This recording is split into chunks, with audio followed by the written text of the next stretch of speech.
everyone, I'm AdamHarry from BoLS, and today we're taking a look at the new Star Wars X-Wing Slave One expansion pack. This is for Star Wars X-Wing 2.0, as you can see. New packaging all the way around. Pretty cool stuff for Slave One here. There's the back of the box. I can't wait to dive in here, so let's get started.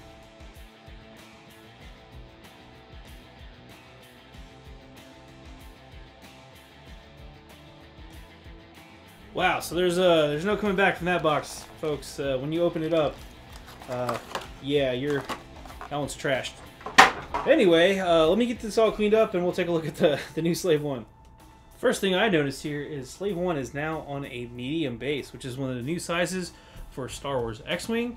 And just to compare real fast, here is an actual X-Wing next to the ship, so you can see the size and base. It is not, it is approximately 1.5. the size there. If the X-Wing is a ratio of 1, the mediums are a 1.5, and the larges are going to be 2. So anyway, that's the new ship on the base, and it comes with 2 pegs, so you can make it double tall. Same paint style as far as I can tell. It might be a little bit different. Again, these are painted, come pre-painted, so the pre-paints can have slight variations between each one, but still Slave One, still pretty cool looking. Let's take a look at those cards. Actually, before we get into the cards, let's take a look at the punch-outs real fast on the cardboard.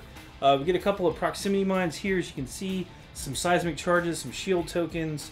If you have the hard plastic dial upgrade thing, you've got that for the dial as well. It does come with the new X-Wing 2.0 dials, which are pretty sweet. You can take a quick look at the dial options here for the new Slave One. Some charge tokens and a reinforced token as well, and then 3 different pilots here, and I believe, yes, different pilots on the back as well. So we'll have those, and of course the shield tokens when they are used are flipped over as well. Included in the box are going to be 6 different options for pilots for Slave One. Starting off, we've got the man, the myth, the legend, Boba Fett. We've got Amon Azamine. We've got Kath Scarlet. We've got Koshka Frost.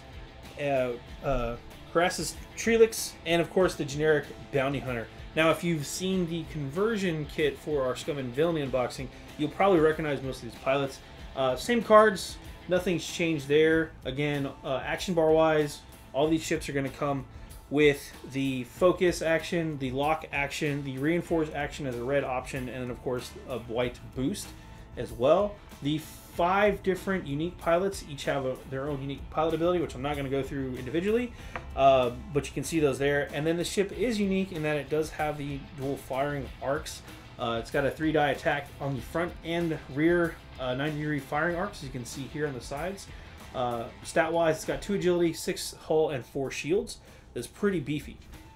Now, if you're like me and saw the conversion packs, you were like, great, I want to start playing right now, except there's no points on the cards. So if I'm a brand new player and say I don't have the app, how do I play these ships?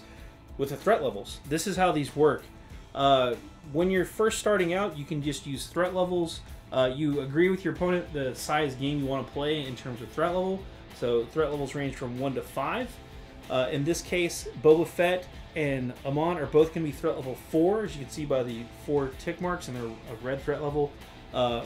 Frost and Scarlet are both threat level 3, as well as Bounty Hunter and Trelix as well. They're all, the bottom ones are all threat level 3. They come pre-built with specific upgrades and loadouts at that threat level. So as you're playing, you'll have all the cards you need to play at that threat level.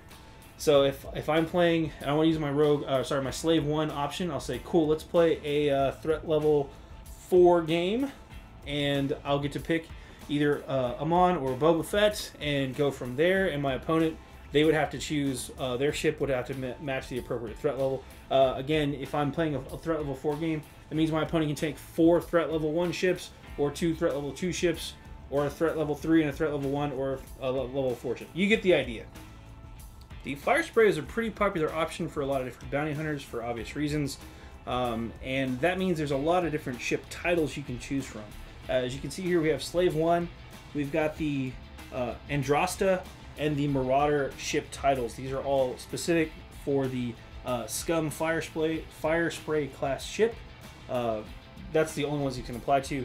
If there's any other restrictions on upgrades, you'll see them down here in this little white box. But there you have them. And real quick, let's take a look at the ordnance options here and also the illicit slot. It's going to come with the 2 different bomb upgrade options. Of course, we got the seismic charges, which have a charge, 2 charges, so you get to use that twice. And then also proximity mines, again, comes with 2 charges, so you get to use that twice, unless you have a way to reload that. You also have concussion missiles, as you can see there, and the ship also comes with the heavy laser cannon option as an upgrade. And finally, inertial dampeners, which is an illicit slot. And of course, it slams the brakes, which is pretty cool. The last batch of upgrade cards you're going to find are a couple of crew slots, a gunner slot, and of course, an elite pilot talent. Gotta have that. Boba Fett is a crew member option, as well as a perceptive co-pilot. And finally, if you want to get the best out of your rear-facing arc, you can get the veteran tail gunner.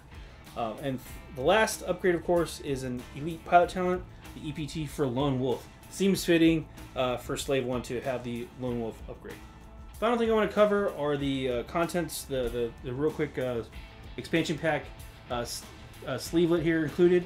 So it's got all the ship contents, as you can see there. More importantly, though, it has all the new rules listed here, as you can see, for the devices. So seismic charge, proximity mines, and then finally just the credits on the back of the ship. Well, that's everything included in the Slave 1 expansion for Star Wars X-Wing 2.0. I'm AdamHarry from BoLS. Thanks for watching.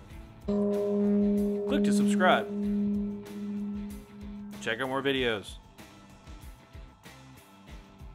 And thanks for watching.